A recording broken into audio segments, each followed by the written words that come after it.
নমস্কার দর্শক বন্ধু, অ্যাডভান্সড এগ্রিকালচারে আপনাদেরকে স্বাগত। ভগবান শ্রীকৃষ্ণের কৃপায় আমি ভালো আছি, আপনারাও ভালো আছেন।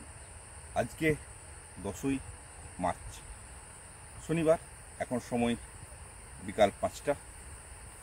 এঁচুড় চাষে লাখ টাকা নতুন একটা প্রতিবেদনে আপনাদেরকে সাধারণ আমন্ত্রণ জানাই। আপনারা অনেকেই চেনেন আমাকে, আমি শ্রীকান্ত দে। এঁচুড় চাষে যে লাখ টাকা, সত্যি কি লাখ টাকা? হ্যাঁ বন্ধু, অবশ্যই লাখ টাকা। যদি আমরা নির্দিষ্ট কিছু কৌশল মেনটেন করি তবেই আপনার হবে। তাহলে চাষ করতে গেলে কি প্রয়োজন হয়? উন্নত মানের ল্যান্ড, তার সাথে উন্নত পরিচর্যা। সেরকমই আজকে একটা গুরুত্বপূর্ণ পার্ট আপনাদের সাথে শেয়ার করব। ভিডিওটা শেষ পর্যন্ত দেখবেন। আর অনেকেই আপনারা রামকৃষ্ণ আসার চেষ্টা করেন বা কীভাবে আসতে জানতে চান, তাদের জন্য আমি কথা বলে দিই। হাওড়া বা বর্ধমান থেকে প্রথমে আরামবাগে আসুন। আরামবাগ থেকে বদনগঞ্জগামী বাসেতে উঠুন, শান্তিপুর স্টপেজে নামুন। এখানেই আমাদের ফার্ম বা আমাদের যে ফোন নাম্বার আমি স্ক্রিনে দিয়ে দিচ্ছি। কল করার টাইম হচ্ছে সকাল 10টা টু 5টা। অনেকে আমাদের চ্যানেলটা দেখেন, অনেকে সাবস্ক্রাইব করে রেখেছেন, অনেকে করেন না। যারা সাবস্ক্রাইব এখন পর্যন্ত করেন না, নতুন দর্শক, তাদের উদ্দেশ্যে বলি, আপনার চ্যানেলটা সাবস্ক্রাইব করে রাখুন। আপনার এলাকায় কোথায় বাগান আছে জানতে পারবেন। বা আমার এলাকায় অনেক পুরাতন বাগান আছে, যেগুলোর বয়স 5 বছর, 7 বছর, 10 বছর। সে বাগানগুলো ভিজিট করুন, দেখুন ফলন কীভাবে চাষিরা বিঘাতে 5-7 লক্ষ টাকা রোজগার করছেন। নিশ্চিন্ত হন, চাষের দিকে আগান। তা একটা কৌশল আজকে আপনাদের সাথে শেয়ার করব। সেটা হচ্ছে এঁচড় গাছের ডাল ছাঁটাই করার পদ্ধতি। আপনি বলছেন যে এঁচড় গাছ, এরা ডাল ছাঁটাই করবো কেন? বন্ধু, ডাল আপনি ছাঁটুন বা না ছাঁটুন, ফলন আপনার হবে। কিন্তু অতিরিক্ত ফলন পেতে গেলে আপনাকে কিছু কৌশল মেনটেন করতে হবে। সেরকম একটা ডাল ছাঁটাই কীভাবে ছাঁটবেন আমি তাদের জন্য দেখিয়ে দিচ্ছি। দেখানোর চেষ্টা করব। ধরুন,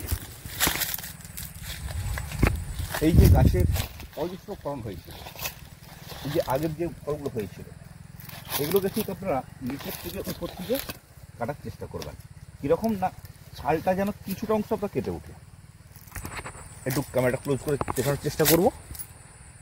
দেখুন, কিছুটা কেটে দিয়েছি আমি। ঠিক এইভাবে দেখানোর চেষ্টা যদি করি, এই যে অজস্র যে ফলনগুলো হয়েছিল গাছে, প্রত্যেকটা কি আমি ছেটে দিচ্ছি। কীভাবে ছাঁটছি? উপর থেকে কিন্তু আমরা কাটবো না, আমরা সবসময় কাটার চেষ্টা করবো নিচের থেকে উপরে। খুব ধারালো দিয়ে আপনাকে ছাঁটতে হবে। কখনোই এটা এইভাবে না, খুব ক্লোজ করে দেখানোর চেষ্টা করব। আরেকটু যেন আমরা ছাল সহ নিতে পারি। আমি আরেকবার কেটে দেখিয়ে দিচ্ছি।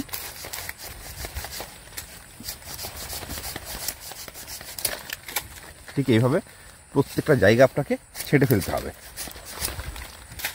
ঠিক সমানভাবে।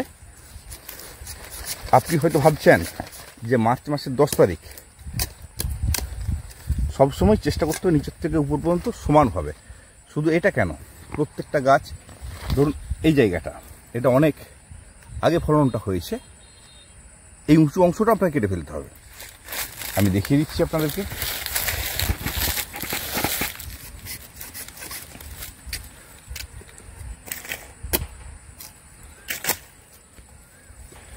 কেন নিচের থেকে বলছি, এই ছালটাকে ছেড়ে যাবে না হলে উপর থেকে কাটলে।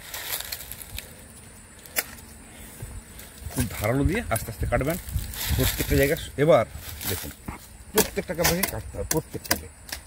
যদি এটা দেখি,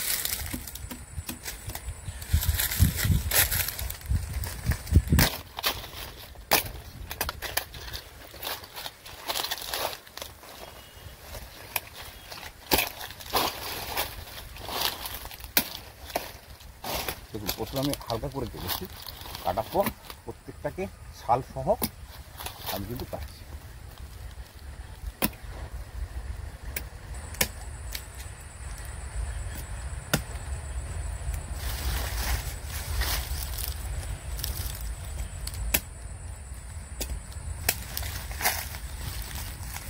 কাটার শেষে এই ক্ষত অংশগুলোতে আপনারা সাধারণভাবে যে ফাঙ্গিসাইড আমরা সাপ ব্যবহার করি সেই সাপটি গুলে লাগিয়ে দেবেন।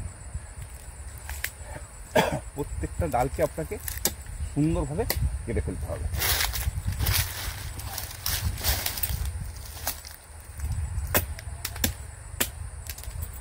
তাহলে উপর থেকে কাটলাম, প্রবলেমটা কি হলো একটু ক্যামেরাটা ক্লোজ করে দেখানোর চেষ্টা করব।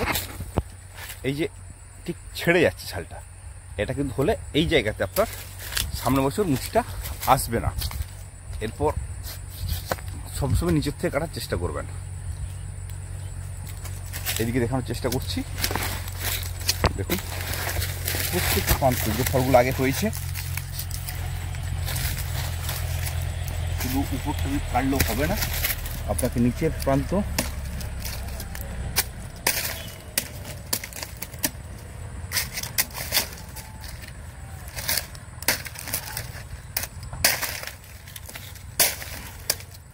আমি আবারও বলছি কাটবেন। ক্যামেরা একটু ক্লোজ করে দেখানোর চেষ্টা করব। খুব রেখে না, এটা ছালের কিছুটা অংশ সহ আপনাকে কিন্তু তুলতে হবে। শুধু এই যেমন এই ফলটা অনেক আগে হয়েছে, গোটাটা খসে গেছে, কিন্তু এগুলো খুব সুন্দরভাবে আপনাকে কেটে ফেলতে হবে। কেটে ফেলার পর জবলাম আমাদের যে ফাঙ্গিসাইড আছে সাপ খুব ঘনত্ব করে মাখিয়ে প্রত্যেকটা জায়গাতে খুব সুন্দর করে আপনারা প্রলেপটা দেবেন। অবশ্যই অবশ্যই আপনারা বেটার রেজাল্ট পাবেন। প্রতিনিয়তই আমরা নিত্য নতুন টিপস আনছি, আপনার চ্যানেলটা সাবস্ক্রাইব করে রাখতে পারেন। আর বিকল্প চাষ আসতেই পারেন, এত মানুষকে সাফল্য দিয়েছি, আপনিও সাফল্যের জন্য বা পরামর্শের জন্য আসতেই পারেন সোনার সাথে। আমি তো আছি। আজকের প্রতিবেদনটা বড় করব না, দেখা হচ্ছে পরবর্তী কোনো প্রতিবেদনে। ততক্ষণ পর্যন্ত ভালো থাকবেন। নমস্কার।